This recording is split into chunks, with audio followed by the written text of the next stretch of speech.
Theoretically একটা revolution বা একটা বিপ্লব হলে তার একটা ঘোষণাপত্র থাকা দরকার, আমাদের 71-এও ছিল। কিন্তু সেটা এই 5 মাস পরে কেন, সেটা কিন্তু অনেক কোয়েশ্চেন তুলেছে। এবং সেই কোয়েশ্চেনের কারণগুলো কিন্তু আমি অলরেডি ডিসকাস করেছি, যে তাদের ইনসিকিউরিটি, সেফটি, তারা কিছু সংস্কার করতে চায় যেগুলো কিনা এই বিপ্লবী সরকার গঠন ছাড়া বা ঘোষণাপত্র বা এস্টাবলিশমেন্ট ছাড়া সম্ভব হচ্ছে না। তারা আওয়ামী লীগকে রাজনৈতিক দল হিসেবে নিষিদ্ধ করতে পারছে না, বিভিন্ন রাজনৈতিক দল থেকে বাধা দিচ্ছে।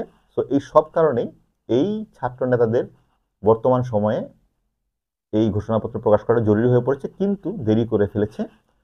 সম্ভবত এই যে নতুন ডাক দিল, এই 31 তারিখের এই আয়োজনের মধ্য দিয়েই এই বৈষম্য বিরোধী ছাত্র আন্দোলনের কফিনে শেষ পেরেকটি ঠুকে দিল নিজেরাই।